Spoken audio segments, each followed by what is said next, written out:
My background is very simple. I came here as an immigrant. My father was a prisoner of war in the United States, and we came to North Dakota, which probably was the greatest culture shock of my life, but I graduated from the university there, and as a result, I had the privilege, since I had no money or anything else, to eventually go to Harvard Medical School. And I trained in that system, and I lived in that system until 2006. I was resident, chief resident, fellow, and finally department chief and program director. I was someone who, didn't drink water. Germans are not known for their water consumption. We prefer other more, tasty drinks. And it turns out I operated on this man who, for fate or whatever reason, happened to be a student at the University of North Dakota at the same time that I was, but we didn't know each other. He had a large aortic aneurysm. I fixed it and wanted him to stick around town. He lived in Las Vegas, and so he stayed at my house. He brought this machine, and I said, "What is this?" He said, "Well, Doc, it's water. It's good for you." I said, "Okay." So I drank it, and to my surprise, I liked it. I mean, instant-like, and I can't tell you why, except I think it didn't give you that sloshy feeling. It just, it went down as easy as a beer. Now, when you tell me that something is good for you, et cetera, I need to know why. And I read the Japanese literature that you could download from the internet. And I read a whole bunch of other things that I could download through the usual, the NIH and so on. And I sort of formulated my own thoughts about it. And I think they are still evolving. And as I gain more insight, I will keep adding them so that I can share them with you. Now, I call it the Three Noble Truths of Kangen. A little bit Buddhist influence there. But in any case, alkalinity. The importance of alkalinity has always been emphasized by Otto Heinrich Warburg, and it's interesting, this man has become one of my great heroes, because this is a man who, he never married, he never missed a day's work in his life. He's a man who said there's only one way in which you should miss work, and that's death. He was an extraordinary swordsman. He was in the cavalry in World War I, and it's thanks to Albert Einstein that he returned to research and did what he did. He won the Nobel Prize for his development of not just a theory, but the metabolic pathway of cancer cells. Now, cancer lives in an acid environment. Acid environments don't create cancer, it's the other way around. But it lives in an acid environment because it can ferment glucose as opposed to oxidizing it.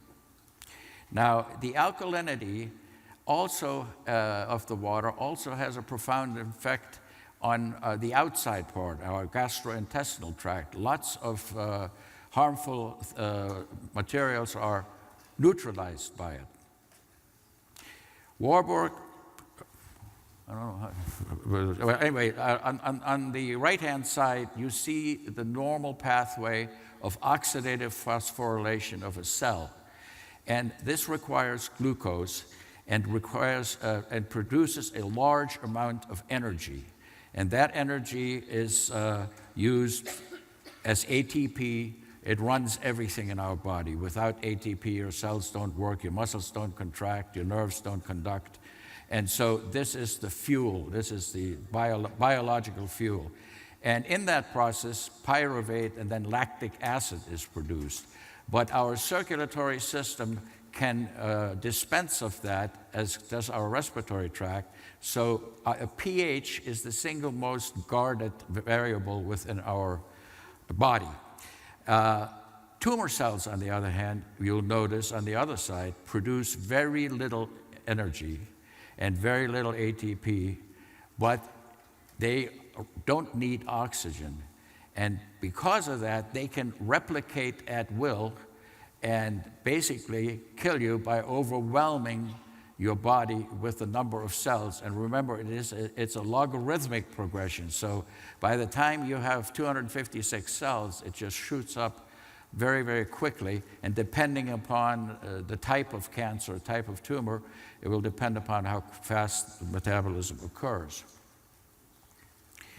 Now, one of the single most important proof that the alkalinity is something that really gets into your body was just recently done in 2009. An animal model was created that produced profound metabolic acidosis. Now, we're talking about a pH that's around 7.36 normally, and when it reaches 7.2, you're profoundly acidotic, and if it goes lower than that, you'll die. And in this animal model, what they did, they gave these animals orally alkalized, ionized water, or they injected it into the peritoneal cavity like you would for peritoneal dialysis, and the reversal of the acidosis was virtually instant. Compared to standard treatment with sodium bicarbonate and so on, this is absolutely profound. Now,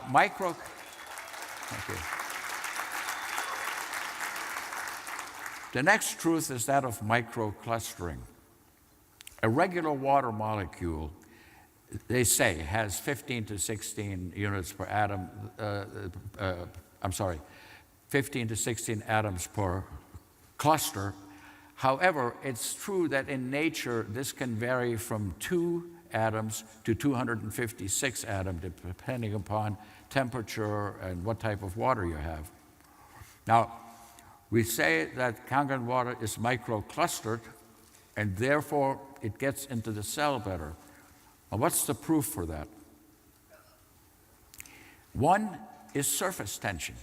If you try to just take a glass of water, fill it to the top. Regular water will have a meniscus, and the water will actually be higher than the rim of the glass. Try that with Kangen water. Doesn't happen. Take a little spider that can walk on water, put him on top of 9.5 Kangen water, drowns like a rat. Surface tension then indicates that the molecular structure has to be different. So by inference, you can say it's different, and most likely the molecules are smaller. But then you can do nuclear magnetic resonance, and the resonance of the atoms between each other will be a reflection of how many there are in a group. In tap water, it resonates at 130 hertz, and in so-called micro water or ionized water, alkaline around pH 9, 62 hertz. That would indicate that it is at least the molecules or the aggregation of molecules are at least half or less than ordinary water. And that's provable, and it's incontrovertible. It's true. Now, aquaporins are entities that the cell has which allow water to get into the cell. Obviously, you have to be able to get it there, and water is unique in the human body in that the diffusion of water into the cell is passive. There's no transport mechanism. So the aquaporins are fixed in size. They are a gene, they're RNA coils, and they also probably have a role to play in type 1 diabetes and other illnesses. But Peter Agre and Roderick McKinnon got the Nobel Prize for this. And this is Peter Agre's Nobel Prize certificate in Swedish. And that little cartoon shows the water molecules going through this cell, and I thought that was rather clever. And here's just another way in which you look at the cell membrane and these smaller molecules going through much more easily, whereas the others are kept out. So microclustering is real. You can prove it exists, and it has a benefit because clearly it's like throwing, a golf ball or a tennis ball at a chain link fence. More golf balls will go through than tennis balls. So this is the genesis of that. And then the third noble truth is antioxidant properties.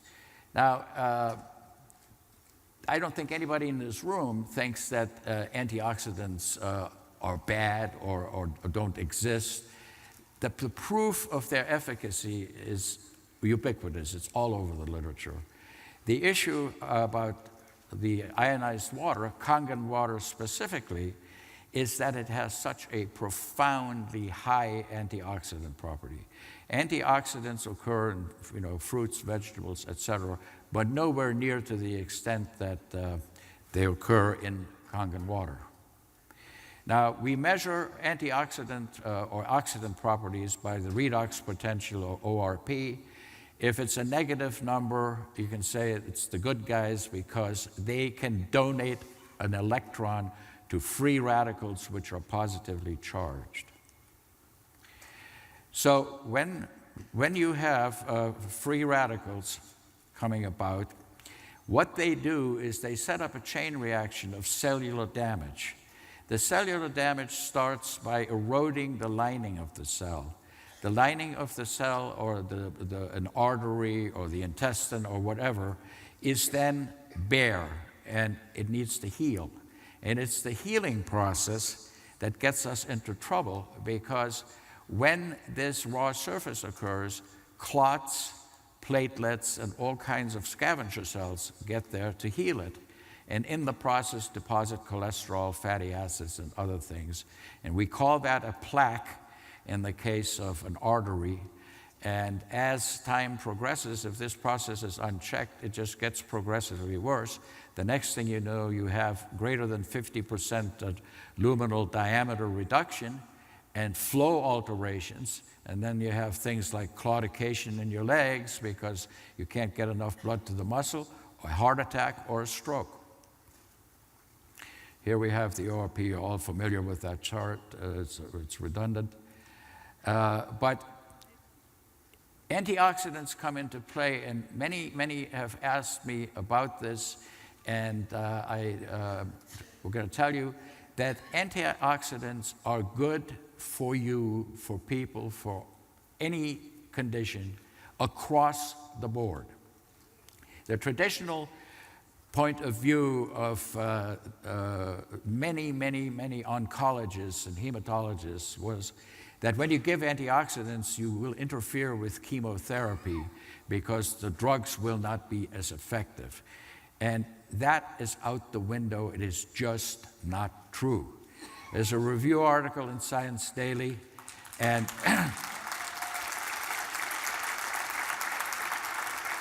the review article reviews 850 peer-reviewed publications that show that giving antioxidants does not impede cancer therapy. In fact, there's a slight bias on a favorable note for it, specifically in things like ovarian cancer. So when your client says to you, my doctor said, I'm on chemo, my doctor says I can't have antioxidants, tell the doctor to, update the literature or update his reading, and it's what we should be doing anyway. Now, my next topic is switching gears a little bit because I want to make sure everyone understands that there is no contraindication to drinking Kangen water, just as there is no contraindication to drinking any water for any condition or for any human ailment. There are, however, cautions, and there are cautions not related to the water, but to the volume of the water. And there are conditions that you must be careful in advising the client. You must be careful that you don't do any harm. And these conditions are congestive heart failure, chronic renal failure, and chronic obstructive lung disease. A few rare others, but this is the meat of it.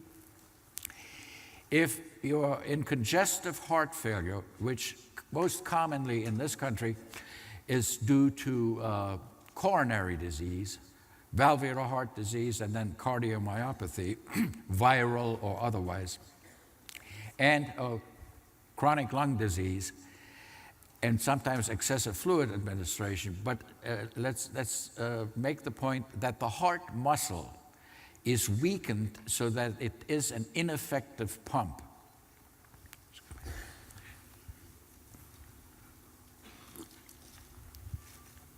Normally, when the ventricle contracts, 65% of that blood gets shot down into your arterial circulation. And that's called the ejection fraction, and that's normal.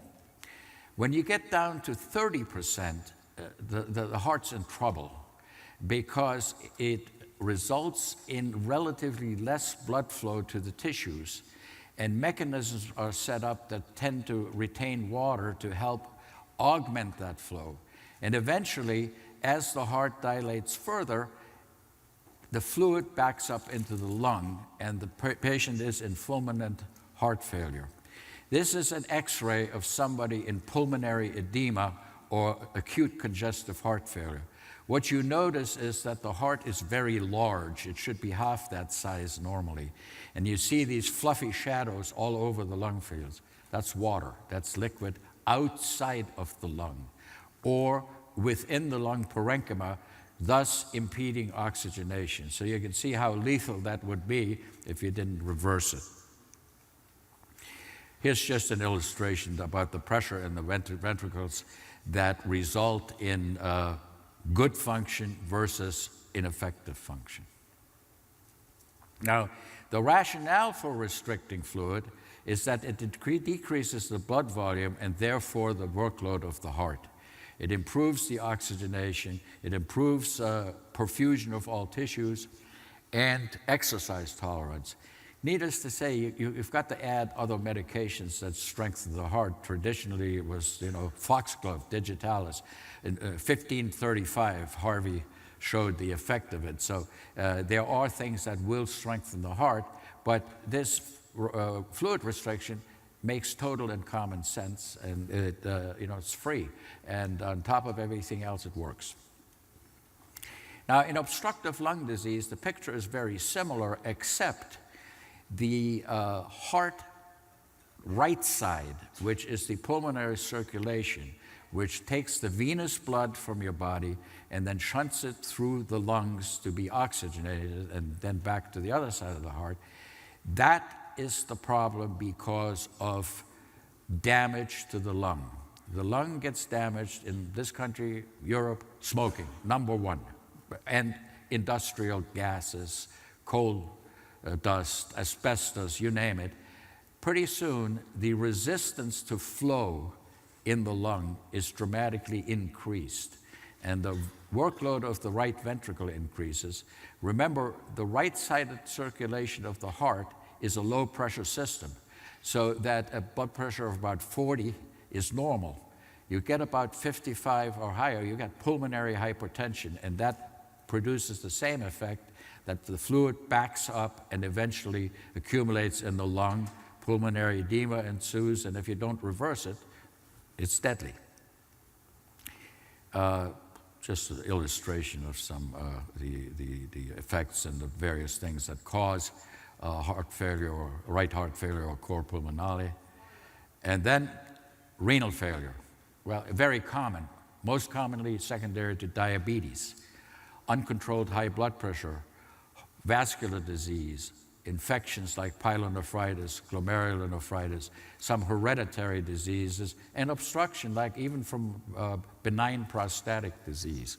But what happens is that the causes of the kidney failure, be they on the arterial side, be they within the kidney, be they within the outflow tract of the kidney, result in the inability of the kidney to excrete all the accumulated poisons of metabolism, specifically creatinine from muscle metabolism, specifically uric acid from other cellular metabolism.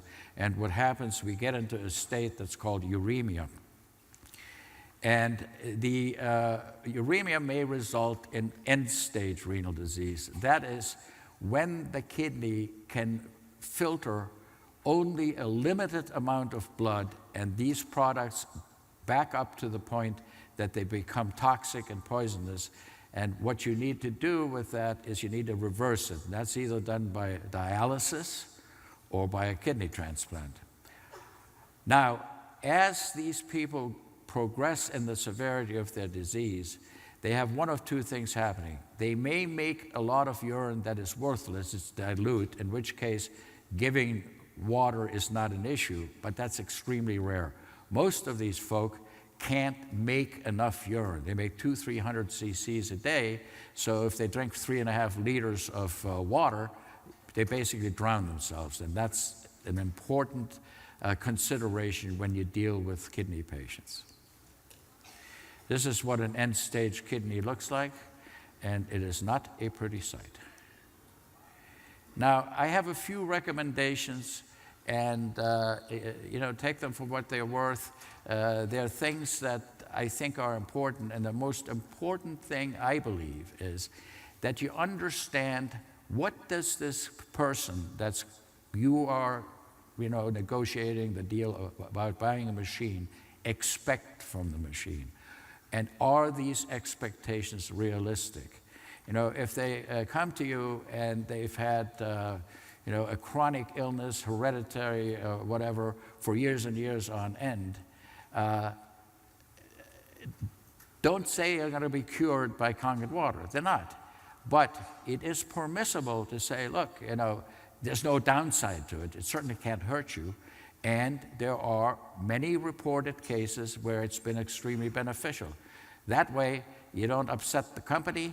That way, you don't get the FTC involved. And most importantly, you're telling the truth.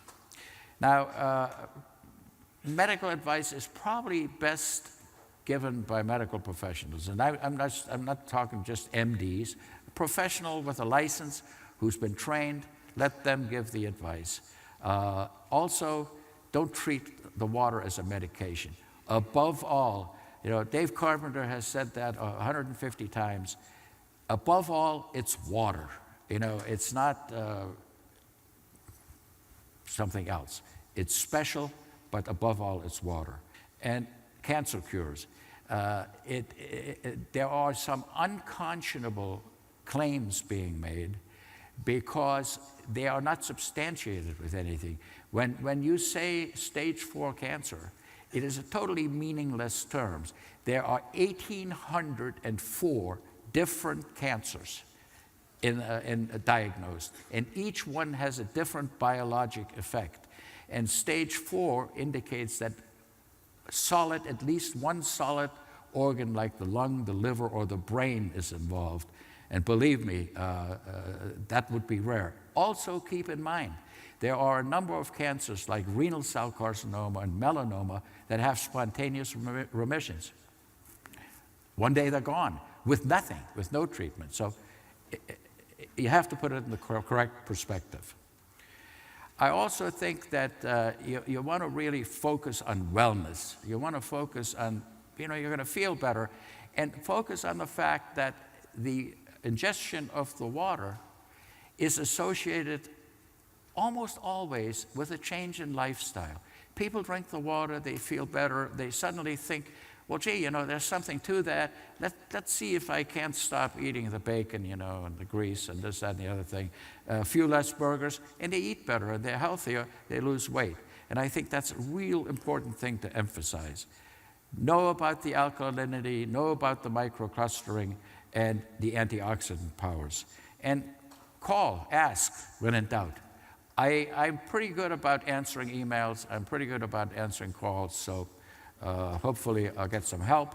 And finally, know your competition. Do some research on these other machines. One company, I think, out of Korea puts out 11 or 12 different brands machines, which are all the same machine. And when you look at it, there's no doubt. I mean, this is inferior product. It's just plain inferior. If you're selling the Enagic SD501, you're selling a Cadillac, not a Yugo. So there you go. Now,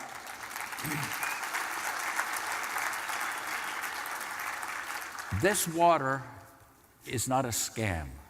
This is the best water the human body can ingest. And the company called Enagic is an honorable, impeccably clean company that makes the best machine of the planet. And show that to your prospects. Finally, Kangen water technology and its efficacy is well founded in scientific principles. There's solid evidence available with well-done studies in the literature about the efficacy of the water. Kangen water and Enagic technology are the gold standard in the industry, and we must all keep it that way. And finally, as Albert Einstein says, make everything as simple as possible, but not simpler. Thank you. I'm going to share with you some of the keys to brain health and how you can help your brain. We have a center in Idaho where we bring people in, whether they have a damaged brain from an accident or injury or from birth or autism or any kind of problem with something, an accident has happened to them.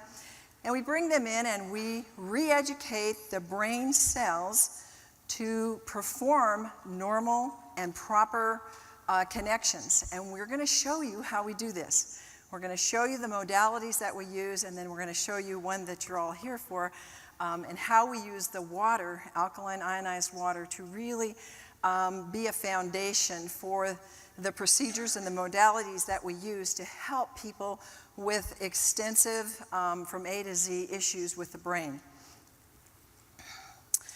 If you knew somebody, and I know that some people here in this audience have people in their family, raise your hand if you know somebody or have somebody in your family with a brain issue, and it's affecting their life. Yes, it's everywhere. It's a very important thing. And where do you go for help? I have worked with this for over 30 years. I had a brain-injured daughter, and she was very, very brain-injured from birth. And there was nowhere to go. And at that time, I knew that. I knew there wasn't anywhere, and I had to find a way for her. And so I developed a lot of things that I used on my own child, and then I had an Asperger's daughter as well, which is high-functioning autism. And both of them today are functioning in not the normal level, but the above normal level, and they're in college and done with college.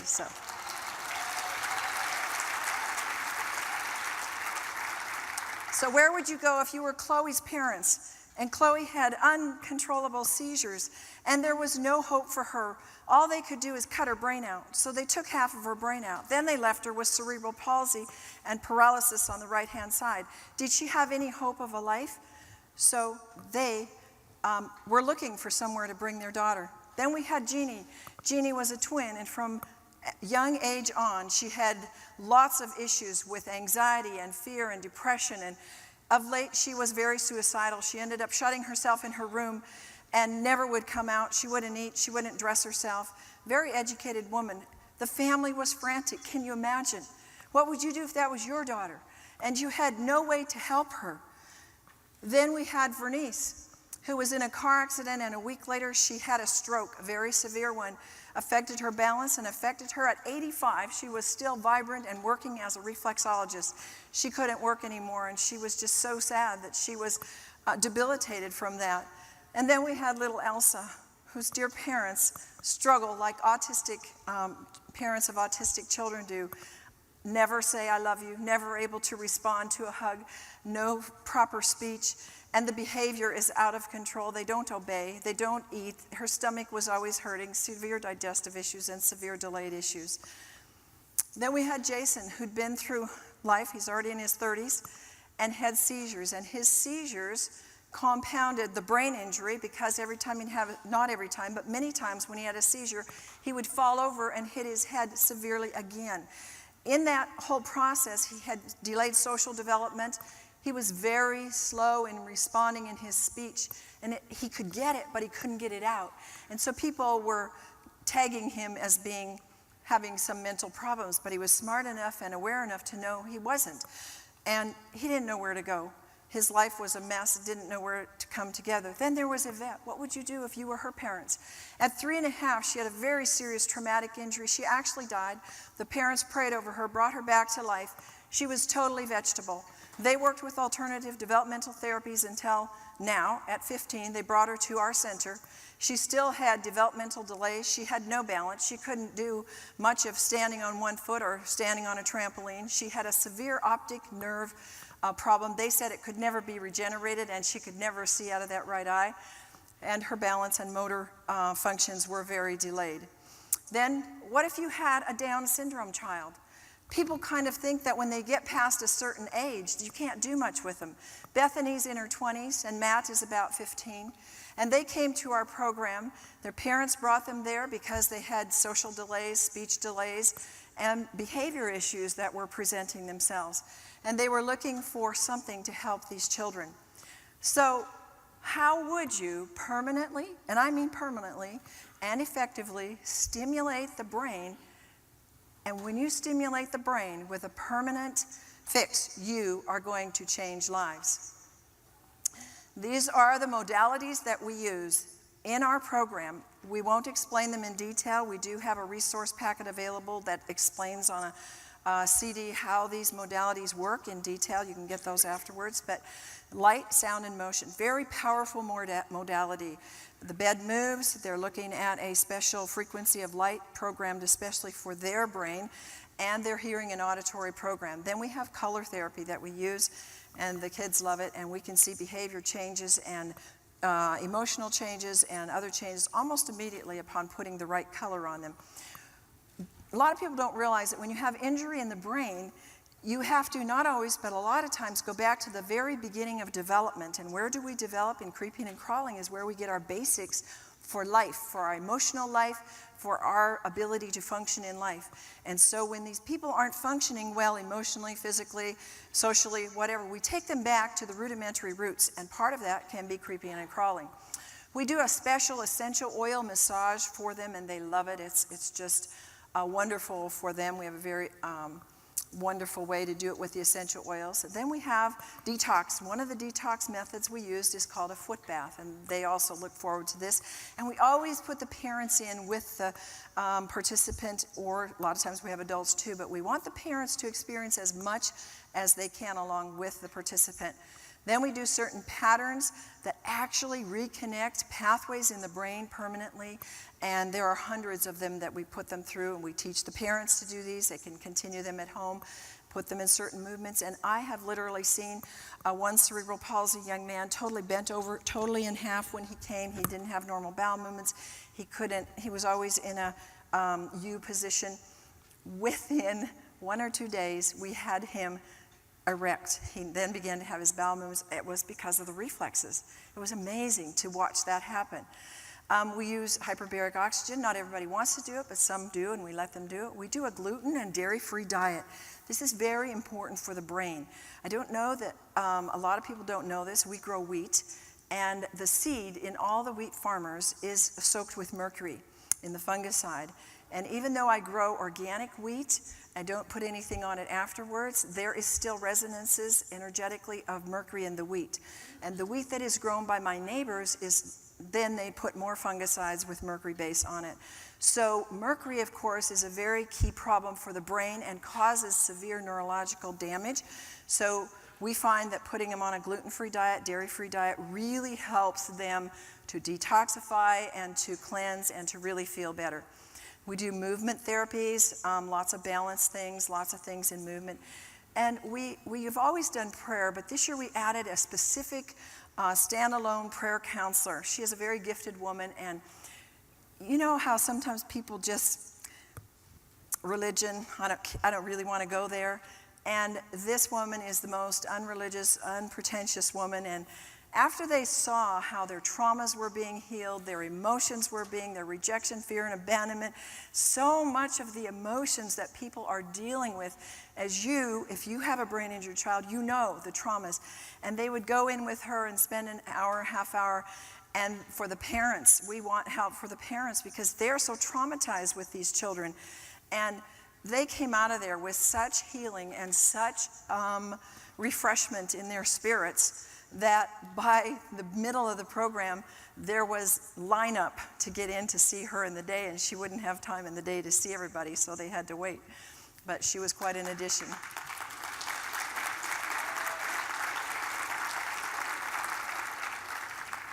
We do a lot of trampoline, and people don't realize how important trampoline is. My goodness, we have them doing letters and sounds and words, and try moving your hands in one direction and your feet in another. And here I'm teaching this pretty severe autistic young man to move his hands, and I'm encoding it into the brain, and then he got it, and he's off on his own doing it on the right-hand side there, jumping and moving, and he made such tremendous changes.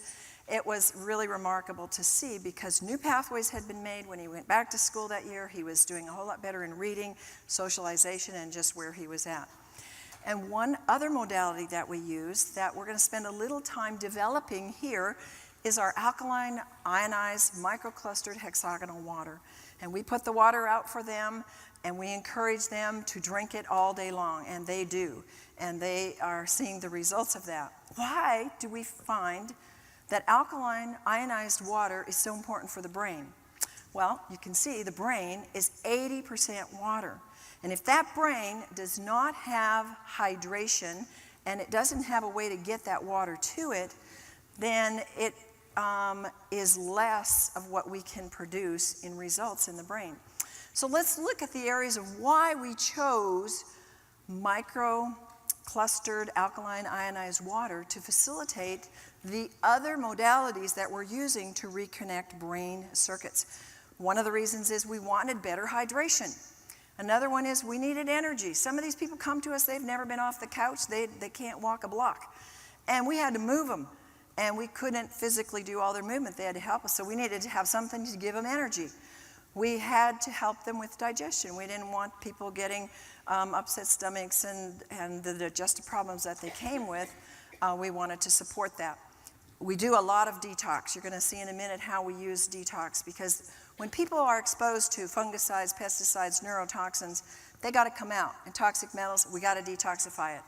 Inflammation control, we needed something for that. Free radical scavenging, oxygenation, acidosis correction, and DNA support of repairing it. So the first thing, important reason why we wanted hydration in our brain program and use this alkaline water is because movement therapy, per research, requires hydration to the brain. You've got to. Hydration will enhance the performance. Alkaline ionized water's first hydration and fast hydration will allow the participants to be able to go and drink and go right back into a rigorous activity, such as jumping up and down.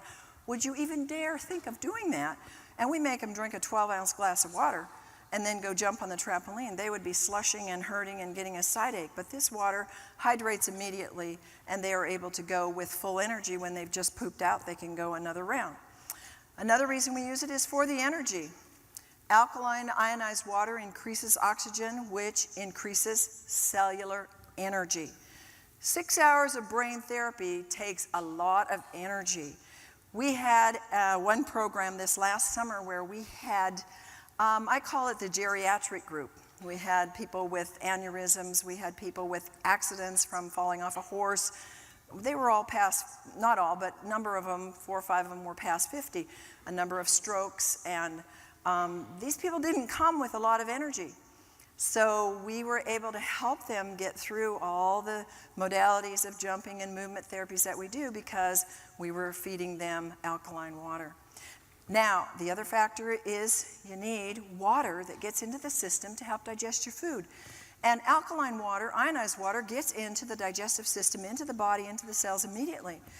Whereas it'll take the stomach 3 to 4 hours to make tap water or bottled water or such bioavailable.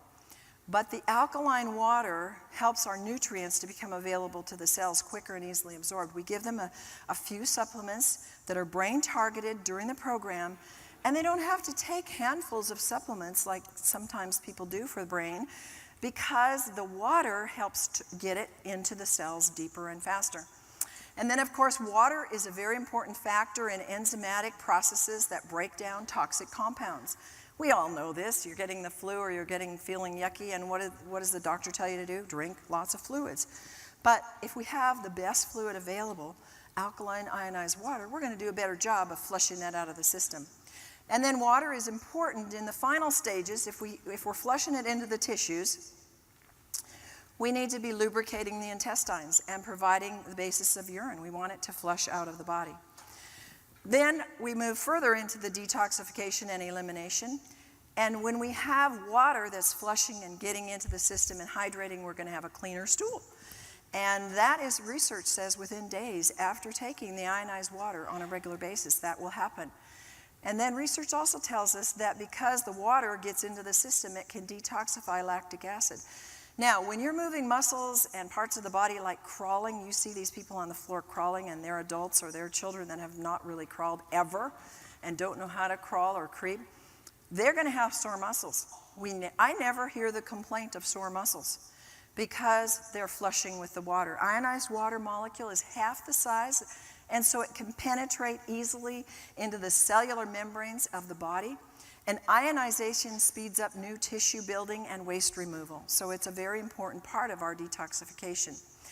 Now, alkaline ionized microclustered water aids in the detoxification. When the urine is alkalized, there's an increase of excretion. A lot of our people come, having seizures, they're on a lot of drugs for things, a lot of anxiety, depression, they're on pharmaceuticals. We work with their doctors, they work with their doctors, but a lot of them choose to reduce those amounts. And what they're getting is needing to be flushed out of their system, and we see tremendous flushing with this water. Due to the logarithmic pH scale, a small change in pH has a large effect on the ability to detox. So we're dealing with pesticide. I've had people in the program that were pesticide poisoned in the womb, people that have been on drugs and we're having to detox the drugs, alcohol, things like carcinogens, and then a lot of neurotoxins come to us because they create very severe brain damage. Alkalizing during the detoxification is more and most important because the detox, when you're detoxing, it's acid in the cells. And so you've got to flush that out. And detox creates low energy. It's like when you get the flu, I don't feel too good. So the water, as it's flushing it out, also helps put energy in there. Now let me move into a little segment of what we do with one very important thing. How many of you are flying here? How many of you flew here? Okay, then you need to be aware of this because it's not just a little problem anymore. It's called aerotoxic syndrome. And its incidents of contaminated air on aircrafts are reported by hundreds of pilots and air people. And the toxic fumes coming from the engines is called aerotoxic syndrome. It's not just the pilots, it's the cabin crew and the passengers. And they're finding now that over 200,000 passengers and crew are getting poisoned with this neurotoxin. This is a pilot on one of the big airlines in the United States. She was poisoned, and her entire crew and the passengers, only they don't know it. And that crew, most of them have not gone back to work. She came to our program. She had no balance. You see her walking on the left side without anything. She's walking on the floor, and she's wobbling. Then we had her, after her brain was reconnecting circuits, she could walk back and forth on a balance board, and it's very unstable with no problem at all. And then the neurotoxins coming from flying is coming because it's getting into the cabin and out of the engine, and it's cooled, and the fumes enter the cabin. If you've ever smelled smelly socks, this is one of the absolute pinpoint you're getting that neurotoxin. Engine oil or hydraulic fuel leaks cause toxic chemicals to contaminate the air supply. And this contamination, one of the names, the big one that causes a lot of the neurotoxic damage, is called TCP. It's an organophosphate, and there's other ones as well. But it causes, and Denise, our pilot, who had this, was serious respiratory problems, memory issues, neurological problems, and severe brain damage. She couldn't go back to work. Here's some of the signs that a lot of them are having. Asthma, fatigue, balance, blurred vision, coughs, confusion, cognitive problems, diarrhea. You feel intoxicated, headaches, increased heart rate, loss of balance or vertigo, lightheadedness, dizziness, loss of concentration, loss of consciousness, memory loss, nausea, personality change, respiratory failure, seizures, shaking, tremors, tightness in the chest, tingling, tinnitus, and vomiting. And some of these people are having to use a lot of the asthma respirators, inhalers, and Denise was on one of those, and we were able to find that actually there was some mercury in it. So every time she was using it, it was giving her mercury resonance. This is when she came in as a pre-test. You can see the brain doesn't know what to do. Doesn't know what to do with the legs. Watch the difference on the right. You can see the arms know what to do now, and the legs know what to do, and there's a difference without telling her. We just told the brain how to fix those pathways, and that's one of the ways that we can see it's being fixed. So detoxification is one of the really key and central things that we need to do in our program, because we've got to we moved that TCP out of her, and she would have sessions on the light and things that we would do to move those toxins, and she would feel that in her kidneys. She would drink a glass of the alkaline water and instantly she would feel better. So all of our modalities, the light, sound, the motion, the neural reflex, the homeopathics, the metal detox, the essential oils, the emotional clearings that we do, the neural massage, the strict dietary changes, and the trampoline exercises are all moving toxins out of the body. And so we want something that's going to grab this. And this is why we didn't have this in the beginning when we started the program. And so it really helped our participants once we were able to offer this water. It improved efficient detoxification from the alkaline ionized microclustered water. So they didn't have healing crisis. They didn't have to miss a day. We do not have people miss. Nobody has ever tried this. What we do in our center, we do about 15 modalities. Nobody has ever dared do this. And we monitor them hourly and make sure they're detoxing within safe realms and that everything is safe. And we can dump, as we did in Denise, her entire load of TCP neurotoxin. Once we get the toxin out, then we've got to rebuild the pathways. See, it's not just enough to move the stuff out. You've got to come in and reconnect the pathways that have been broken and damaged, and we do that through all these modalities. Nothing supports the body's cleansing and elimination like the right kind of water. Water is going to hydrate the blood and the lymph. If you know how important the lymph is, so you don't get colds and flus and congestion, so you can detox the pathways rapidly. When the quality and efficiency of the water is improved, then detoxification pathways function and move more efficiently, and toxins can be eliminated on a very timely basis. Another issue that people do not realize is inflammation control. Alkaline ionized water provides free radical scavengers which significantly reduce brain and body inflammation. The brain needs very high levels of anti-inflammatory antioxidants, and brain inflammation is a very critical issue. People do not realize that chronic brain inflammation may significantly contribute to brain and neurological issues. Let me give you an example. I have conversations with people all the time, and they say, you know, my wife says I'm ADD, my wife says I'm yada yada, and they're always looking for a label. And I go, I don't care what your label is. Let's find where it started. Where's the cause? Were you a twin? Were you adopted? Did you have a fall? Did you have a traumatic birth? Did you have an incident somewhere? Oh yeah, I had a car accident back here 3-4 years ago. And from that point on, I started having this and that. And you know, when were you diagnosed with this? And they'll usually be able to tell there was an incident. They came back from war. A lot of war veterans have this. And what's happened is the event has left inflammation in the brain. And because they're walking, talking, and moving around, you're thinking, you're thinking, what the world is wrong with you? You know, let's just find something. And so that's where we go to drugs or we try other things. And it doesn't do anything with the inflammation. In America today, there's an estimated, per research, 40 million who suffer from depression or anxiety. And they are finding evidence that the primary cause is a low-grade chronic brain inflammation. Folks, I've seen people with brain inflammation. For example, the autistics, they all have documented brain inflammation. And it can go for years, and you've got to stop that brain inflammation. When you stop that brain inflammation, you get behavior changes. You get changes in the brain because the inflammation is going to cause further degeneration. So you'll talk about and you'll look at people and people that you know, are you getting worse? Yes. Why are you getting worse? Because the inflammation is creating more death to the brain cells.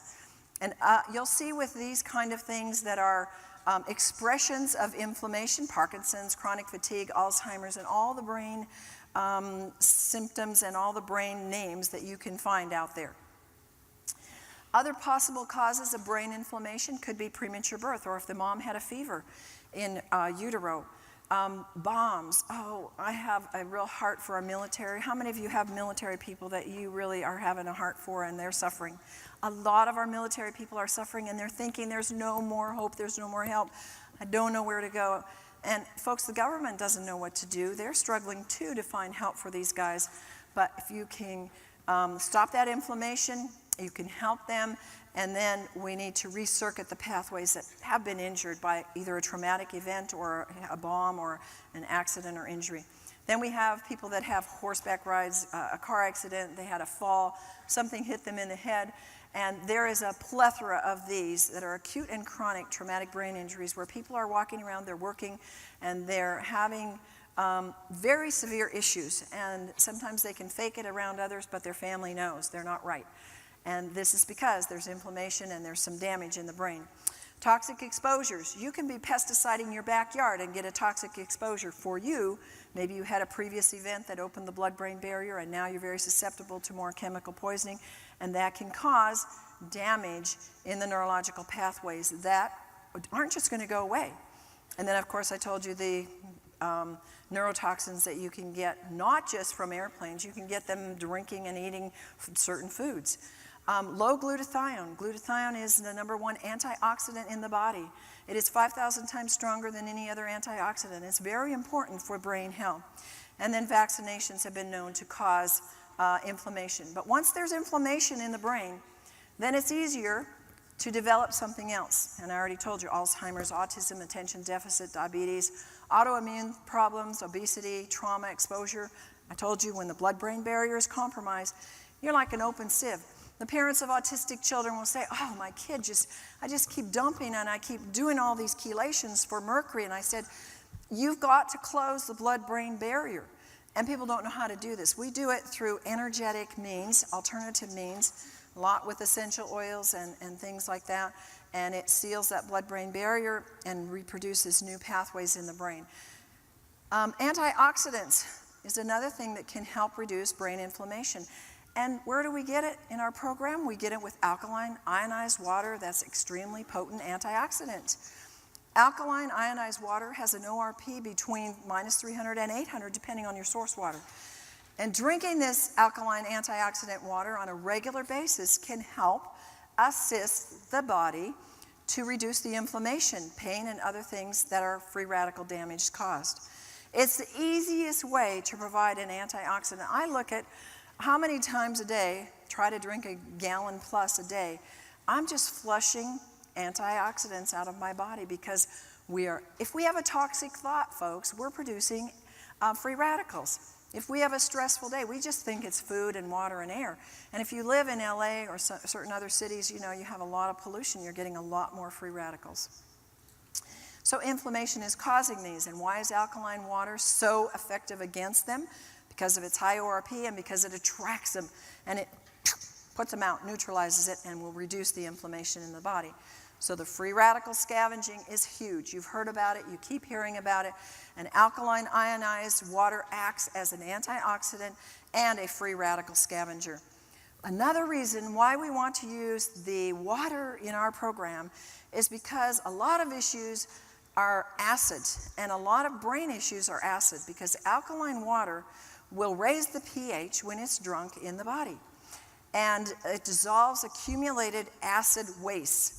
And the brain acidosis, per research, can be related to anxiety, depression, stress, nervous tension. You can take your own pH in the urine with a pH strip and you can see when you're under stress, you will have acid urine. And you could be eating a really good diet. That's an alkaline diet. But if you have stress, you're going to produce, if you have anxiety, fear, you're going to be producing acid and it will show in your urine pH. But alkaline water will stop, per research, the death of brain cells when the body or the brain is too acid, which to me is a phenomenal factor. Now, another factor we have is brain oxygenation and alkaline ionized water.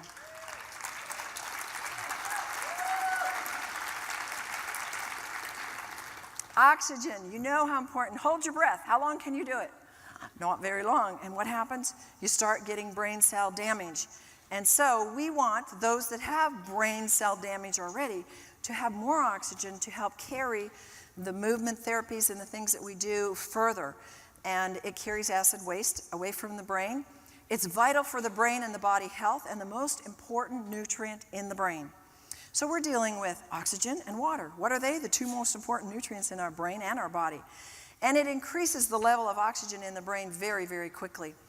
All brain problems, oh, and I should say all brains need more oxygen. And how many here don't have a brain? Oh, I thought so. Okay, good. We're safe. As the pH increases, so does the predominance of the negative or the hydroxyl ions. Drinking alkaline water means more oxygen, not in the form of the O2, but it's in the form of the OH, which is the hydroxyl ion, which is a stabilized because it's combined with an alkaline mineral. So once it's inside your body, you have two hydroxyl ions, which can form the water molecule and then give off an oxygen atom. In this way, the alkaline mineral is used to neutralize acid, and the hydroxyl ion is free to supply oxygen. Isn't that genius? I think it's amazing how that works. Then we have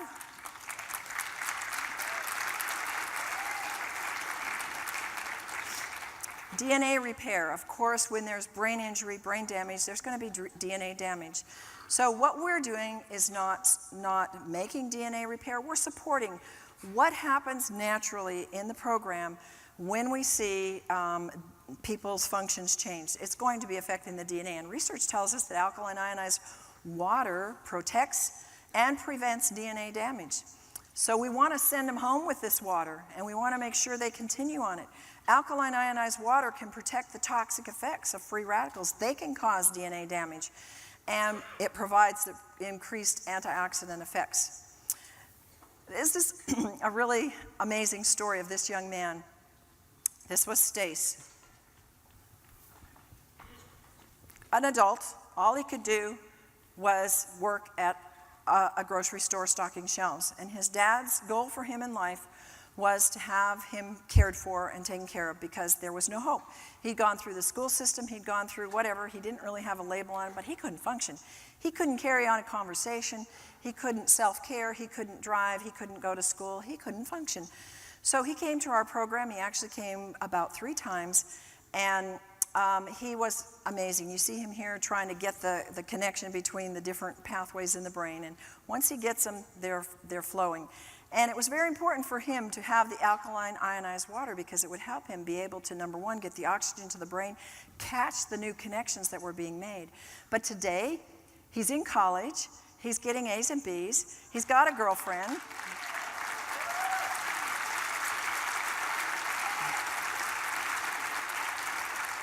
He's driving, and he's functioning as an autonomous young man, and it's just a miracle, and his parents are thrilled. And I remember times in the program where we would just do rote, ask me a question, who, what, where, why, how. I had to just retrain him and train him how to have a conversation. And the next year when he came, he was going to all the new people, having conversations. Through the year, it continues to improve. Our program does not regress. It continues to add during the year with whatever they do, and if they do little, it'll still keep improving. So, a summary of why we use alkaline, ionized, microclustered hexagonal water in our camp and why it's so important. Because the exercises we do, they would be rigorous for you. And they would be intense for any of you. Good sleep is essential. We want them to be fully hydrated so they get good sleep. Many of them, I would say 99% of them, are so very low in energy, so we need a way to up that energy. Many of them, if not most, are severely dehydrated, especially when they get there from the travel to get there. And many of them have never experienced oxygenated, energized water. And the brain, remember, is 80% water. And it needs the maximum hydration to facilitate and make those new brain connections. 6 hours of brain therapy a day means a lot of energy. Water is the single greatest source of energy in the body. Its movement in and out of the cells produces an amount of energy. Guys, this is important about the water. That water has electricity. It has energy that you can't see and you can't prove. And that's why one of the first signs of dehydration is fatigue, because there's no energy moving in and out of the cells. Intense therapy means you need intense help for them. Here, if you're paralyzed and you're down there crawling, do you think that's going to take every bit of energy in your cells? You better believe it. If you're autistic and you're stiff and you're rigid and you're defiant, and you don't think that's going to take a lot of energy from mom and the staff to get that person to do that? That's why the staff and the parents drink it too. Here's Erin. She's another one of our stars. She would do 2 hours of trampoline a day. She came to us. She had never run in her life and zero energy. And her recovery from her severe Asperger's was spectacular. She's this 26-year-old who now can carry on a conversation. She can initiate conversation. She can take care of herself. I mean, she sat on the couch every day and just was, oh, I don't like my life. I don't like myself. And they're aware enough to know that something's wrong, but they didn't know what to do. And she's just amazing, too, today.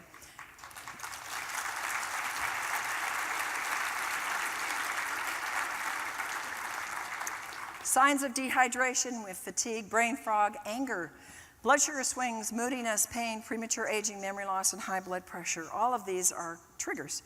Brain injury and dehydration. What happened here?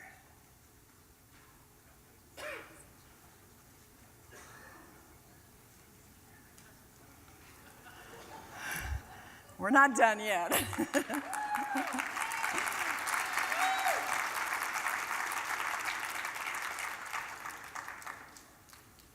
Gary, do we have any? Okay.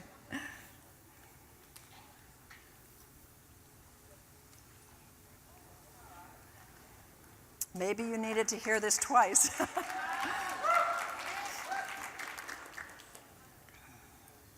Okay, we know that many autistics, learning disabled, any issue that's come, brain injured, they drink little or no water. What are they going to do? They're going to do sodas and juice and coffee and these drinks. This accentuates their inability to think and function normally. And then for many of our participants, they've never in their lives, I mean, I actually have people that have never even drank a glass of water because they're obstinate and they don't want to, and the parents don't realize the importance of it. Chronic dehydration results because the necessary amounts aren't taken in every day. And to make matters worse, then they're drinking mostly juice or things that are more dehydrating, like sodas or caffeinated drink or sugar or alcohol. And then these substances cause a net loss rather than a gain of water in the body. And those who regularly drink these things are actually drinking themselves dry, so we're getting the brains getting less and less. Now, another thing we use in our camp is we use the water for cooking. And this is an awesome thing. You take the 11.5 pH water and we soak chicken in it. And you can actually make chicken broth.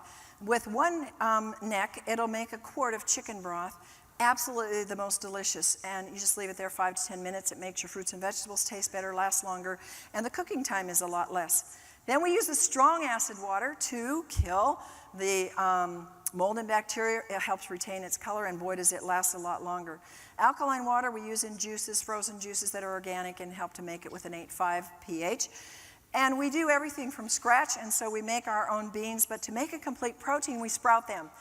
And I've never before seen this. We put them in 11.5 water, and 5 hours later, normally it takes 3 days, we get a shoot on it, a long shoot. Absolutely amazing. Completed the protein.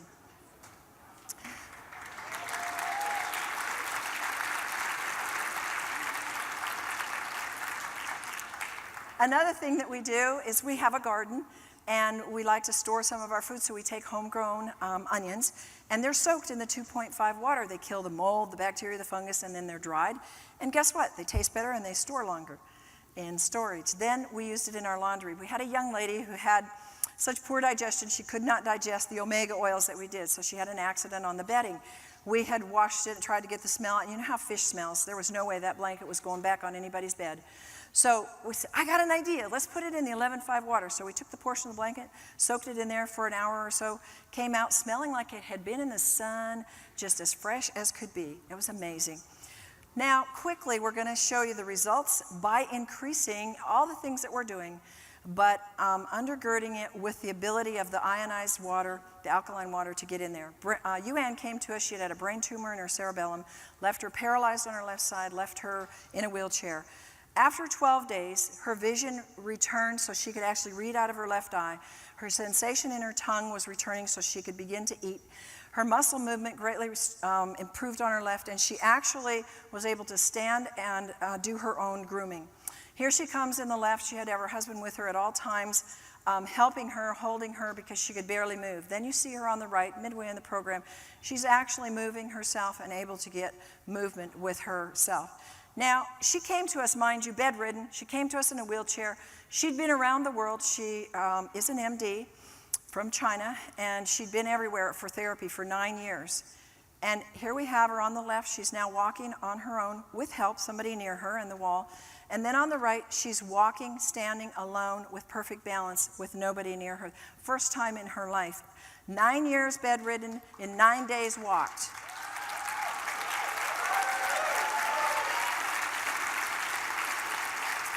Emily's eyes had never been tracking together before the brain camp, and look at how beautiful they are. Her dad was in tears.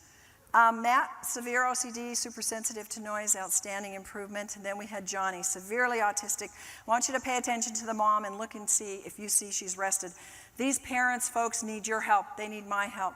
They're exhausted. These kids are so hard to take care of. Watch her when she sits down. And then Johnny on the right, after maybe 10 days, look at her. Whew. Oh, I got him in here. Grandpa's there to help. We didn't need anybody there. He was obeying. He wouldn't run away. He was starting to eat properly. He was putting a puzzle together in the right place per my instructions with nobody around him. And he has continued to grow. And his doctor, neurologist, said, whatever you're doing, keep doing it, because this is amazing. So where would you go in conclusion?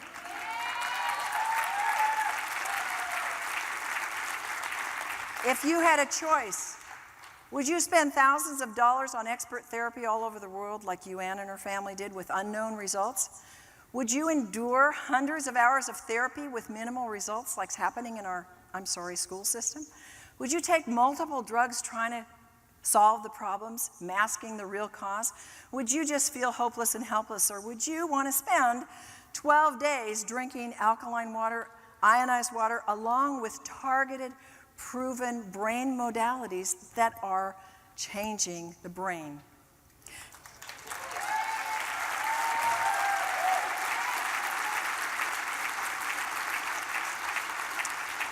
Jeannie, you saw Jeannie in the beginning and how bad she was. Here she is at the end. She has a smile on her face.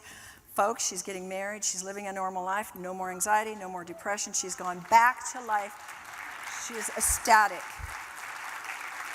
Jason, he changed even by the end of the program. His speech, the biggest thing is he can now flow with his speech. Can you imagine in 12 days? To, hi, how are you? I mean, amazing. This was one of the most exciting for me. Yvette could not see out of her right eye because of the optic nerve damage. We did tons of programs on the optic nerve with the light, and she got vision in that eye. Her facial structure changed, and she had her balance. She was able to move and run and walk and do the trampoline like nowhere had she before, and her self-confidence returned. And then our little Chloe, she got the right side. Can you imagine? One half of the brain was gone, and we got function on the right side. And she today is moving up the ladder and getting more and more functions. She was able to balance. She's now more motivated and initiating. Now our little autistic girl, Elsa, very severely temper tantrums and the whole behavior of digestive upsets, crying all the time, screaming all the time. By about the 9th, 10th day, she was Miss Normal. She was running into everybody's arms, loving on everybody, behaving. The digestive system had cleared. She was acting normal. And our Vernice, she's back to her full-time reflexology practice.